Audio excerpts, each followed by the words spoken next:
ఈ అసమానతలు తొలగిపోనంత కాలం మహిళల భద్రత సాధ్యం కాదని భావిస్తూ మహిళల ప్రియనేస్తం మానవికి స్వాగతం పలుకుతున్నాం. పిల్లలు ఏడాదంతా ఎదురు చూసే సంతోష ఘడియలు వేసవి సెలవులు. ఇప్పుడున్న పోటీ ప్రపంచంలో ఈ హాలిడేస్ ఎంతో విలువైనవిగాను మారాయి. ఈ సమయంలో వారిని ఎలా ఎంగేజ్ చేయాలనే విషయం తల్లిదండ్రులకు పరీక్షగాను మారింది. ఈ సందర్భంగా ఈ పరీక్షా సమయాన్ని పిల్లల ఎదుగుదలకు ఉపయోగపడేలా ఎలా ప్లాన్ చేయాలనే అంశంపై చేపట్టిన వేదిక మీకోసం సిద్ధంగా ఉంది.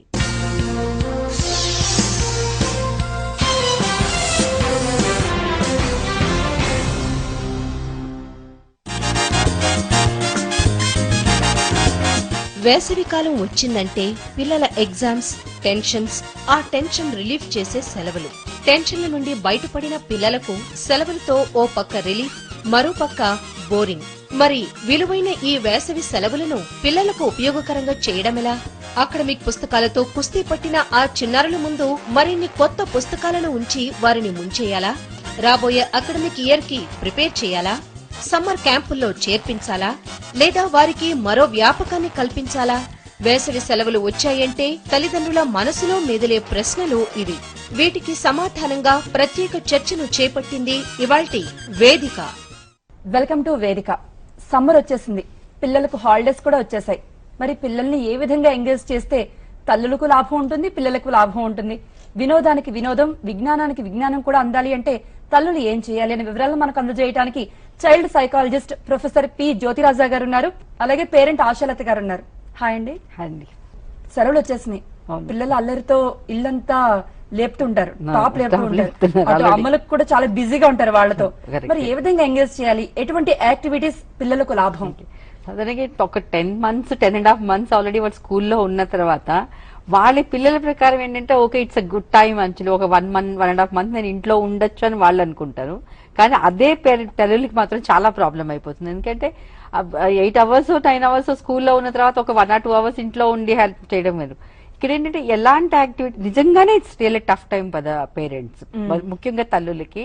కానీ ఎలాంటి యాక్టివిటీస్ అంటే టైట్ ప్యాక్డ్ యాక్టివిటీస్ మాత్రం కాదు. ఎందుకంటే నేను చాలా మంది పేరెంట్స్ చూసాను, యాజ్ యూజువల్ గా ఇప్పుడు వాళ్ళు సమ్మర్ లో కూడా ఎలా వెళ్తున్నారు అంటే మార్నింగ్ 8 or 9 o'clock కి సమ్మర్ క్యాంప్ లో జాయిన్ చేస్తే మళ్ళీ ఈవినింగ్ వాళ్ళు 5 to 6 వరకు మళ్ళీ సమ్మర్ క్యాంప్ లో ఉంటున్నారు. యాజ్ కూడా స్కూల్ లాగా ఉంటుంది. సో అంత టైట్ ప్యాక్ షెడ్యూల్ కాకుండా రిలాక్సింగ్ గా ఉండే యాక్టివిటీస్ ఏదైనా సరే వాళ్ళకి చేయించగలిగితే వాళ్ళు ఈ హాలిడేస్ ఎంజాయ్ చేస్తూ వాళ్ళు నేర్చుకోగలుగుతారు. ఓకే, సో జనరల్ గా ఏంటంటే ఇప్పుడు పేరెంట్స్ ఇంకొక ప్రాబ్లం ఏమొస్తుందంటే పేరెంట్స్ వాళ్ళు చెయ్యలేని పనులన్నీ కూడా, అంటే మదర్ కి డ్రాయింగ్ ఇష్టం లేకపోతే సింగింగ్ ఇష్టము, ఆవిడ నేర్చుకోలేకపోయారు, సో పాపని తీసుకెళ్లి సింగింగ్ క్లాస్ లో జాయిన్ చేస్తారు.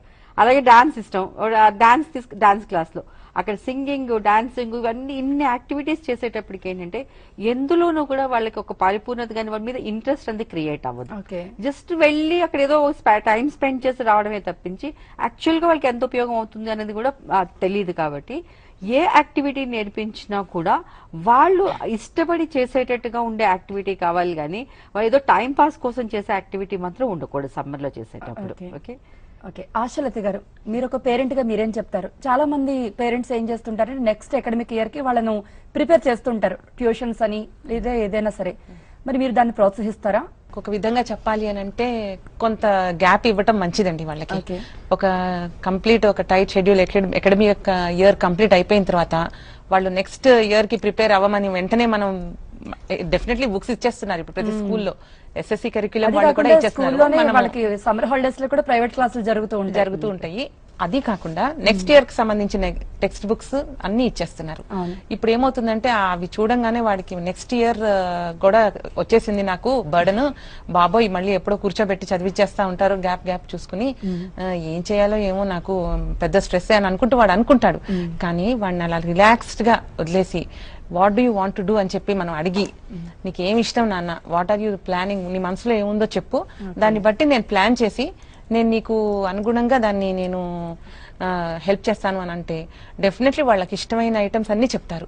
ఏంటంటే కొంతమందికి స్విమ్మింగ్ ఉంటుంది, ఎస్పెషల్లీ మా వాడికి డాన్సింగ్ అంటే ఇష్టం, స్విమ్మింగ్ అంటే ఇష్టం, క్రికెట్ అంటే ఇష్టం. ఇలా మధ్యలో కొంత ఒక చిన్న గ్యాప్ లో వాళ్ళు చిన్న చిన్న ఇవి ఇస్తూ ఉంటారండి. ఏంటంటే మన కోచింగ్ ఇస్తూ ఉంటారు. ఈ సమ్మర్ వెకేషన్ లో ఒక 15 days 20 days వీడు కొంచెం డివోషనల్ టైప్ కూడా ఉన్నాడు అనుకోండి, ఇప్పుడు వివేకానంద ఇన్స్టిట్యూట్ ఉంటుంది, అక్కడ ఒక 1 month కంప్లీట్ హాఫ్ డే వరకు చాలా వెరైటీగా వాళ్ళని ఎంగేజ్ చేసేస్తారు. అక్కడ పెయింటింగ్, డాన్సింగ్, సింగింగ్, ఎవ్రీథింగ్ అన్నమాట. వాళ్ళని ఎట్లాంటి వాతావరణంలో పెట్టేస్తారంటే పేరెంట్స్ వాళ్ళ ఇష్టం ఏమన్నా ఎంజాయ్ చేయని చేస్తారు. సాయంత్రం అయ్యేసరికి కాసేపు ప్లీజ్ అని చెప్పి మనం రిక్వెస్ట్ చేస్తే డెఫినెట్లీ వాళ్ళు మన కోసం కూర్చొని ఊరికినే సరదాగా నెక్స్ట్ ఇయర్ సిలబస్ ని కాస్త మనము ఆ గ్యాప్ లో మనము కంప్లీట్ చేసుకోగలిగితే వాడు కొంచెం కాన్ఫిడెంట్ గా నెక్స్ట్ ఇయర్ స్కూల్ సమ్మర్ అయిపోగానే స్కూల్ కి వెళ్ళడానికి వాడు ప్రిపేర్ అవుతాడు. కష్టపడి కాకుండా ఇష్టపడి సంతోషంగా వెళ్తాడు. కాన్ఫిడెన్స్ పెరుగుద్ది ముందు వాడి మనసులో. ఇటు ఎంజాయ్ చేశాడు, ఇటు కాన్ఫిడెన్స్ పెరుగుద్ది.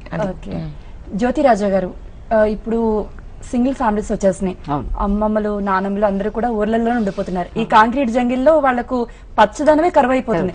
మరి ఈ పిల్లల్ని ఈ వేసవి సెలవుల్లో తాతయ్య దగ్గరికి, నానమ్మ దగ్గరికి, పల్లెటూళ్ళకి పంపటం ఇది ఒక చేంజ్ గా ఉంటుందంటారా? డెఫినెట్ గా పంపించాలండి. అంటే మనం ప్రతి ఒక్కరు ఈ మధ్యన మానవ సంబంధాలు తగ్గిపోతున్నాయి, పిల్లలకి వాల్యూస్ ఉండట్లేదు, అంటే రెస్పెక్ట్ తెలియట్లేదు. నేను రీసెంట్ గా ఒక ఫంక్షన్, అంటే ఒక గుడిలో ఒక ఫంక్షన్ కి వెళ్ళాను నేను. ఆ పెద్దవాళ్ళందరూ పాటలు పాడుతున్నారు అనమాట. వాళ్ళతో పాటు వాళ్ళ మనవలు పిల్లలు వచ్చారనమాట.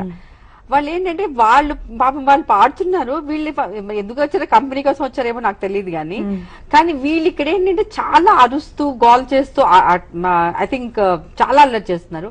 ఆ పాడే వాళ్ళకి కాన్సన్ట్రేషన్ లేదు. అంత పెద్ద వాళ్ళు ఉన్నారు, 50-60 years ఉన్న వాళ్ళు, అంత డివోషనల్ గా అంత బాగా పాడుతున్నప్పుడు పిల్లలు దీని వల్ల వాళ్ళు డిస్ట్రాక్ట్ అవుతున్నారు. చూసే వాళ్ళకి కూడా ఏంటి వీళ్ళ పిల్లలు ఉంటే వీళ్ళే చేయట్లేదు.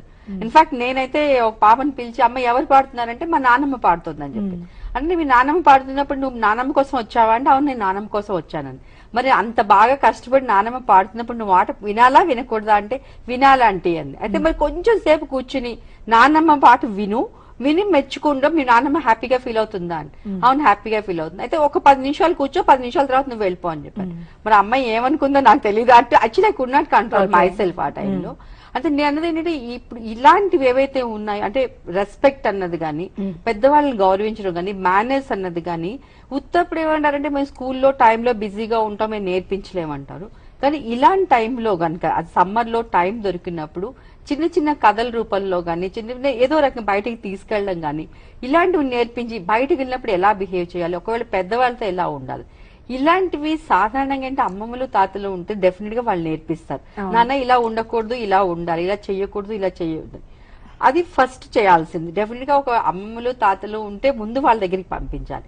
అలా ఒకవేళ మీకు కుదరినప్పుడు ఏంటంటే డెఫినెట్ గా ఒక ఈ సిటీ వాతావరణంలోంచి, లేకపోతే వాళ్ళు ఉన్న సిటీ అనే కాదు ఎక్కడైనా సరే వాళ్ళు ఉన్న వాతావరణం నుంచి వేరే వాతావరణం తీసుకెళ్ళడం అనేది చాలా చాలా ఇంపార్టెంట్. అది విలేజ్ కావచ్చు, టౌన్ కావచ్చు, ఒకలాంటి కంఫర్ట్ జోన్ లో ఉంటారు వీళ్ళు పిల్లలు. ఈ కంఫర్ట్ జోన్ నుంచి వేరే జోన్ లోకి వెళ్ళినప్పుడు ఎంతలా అడ్జస్ట్ అవుతారు. ఇక్కడ అన్ని ఉంటాయి, అక్కడ కరెంట్ ఉండకపోవచ్చు, ఇంకేదో కంఫర్ట్స్ ఉండకపోవచ్చు. చూడు లైఫ్ ఇలా కూడా ఉంటుంది అన్నది మనం ప్రాక్టికల్ గా టీచ్ చేయడానికి this is right time. Okay, so అది మెయిన్. చాలా మంది వర్కింగ్ ప్రాబ్లం ఎక్కడ వస్తుందంటే వర్కింగ్ పేరెంట్స్ తో. ఎందుకంటే వాళ్ళంటారు నాకు అన్ని కుదరదు కదండి అన్ని రోజులు. అంటే మీరు టోటల్ గా కూడా అక్కర్లేదు, ఒక 1 week బ్రేక్ తీసుకోండి మీ పిల్లల కోసం. సంవత్సరంలో మేబీ ఆ 1 week మీరు సేవ్ చేసుకుని ఆ 1 week మీ పిల్లలతో పాటు మీరు ఉండండి. మీ పాటు ఉండి మీరు వాళ్ళని పంపించి మీరు కూడా అక్కడ ఉండి, లేదంటే ఈవెన్ ఇంట్లో ఉన్నా కూడా, సిటీలో ఉన్నా కూడా, ఎక్కడున్నా కూడా ఒకలాంటి అట్మాస్ఫియర్ ఏంటంటే ఈ 1 week వీఆర్ డిఫరెంట్. మేము డిఫరెంట్ గా స్పెండ్ చేస్తాము, ఒకరి కోసం ఒకళ్ళు అన్ని చేసుకుంటాం. ఇంట్లో షేరింగ్ అండ్ కేరింగ్ అంటాం. సో పిల్లలతో చేయించడం, వాళ్ళు చేయడం, ఈ కైండ్ ఆఫ్ అట్మాస్ఫియర్ ఎప్పుడైతే ఉంటుందో పిల్లలు ఇంటిని ప్రేమించడం మొదలు పెడతారు.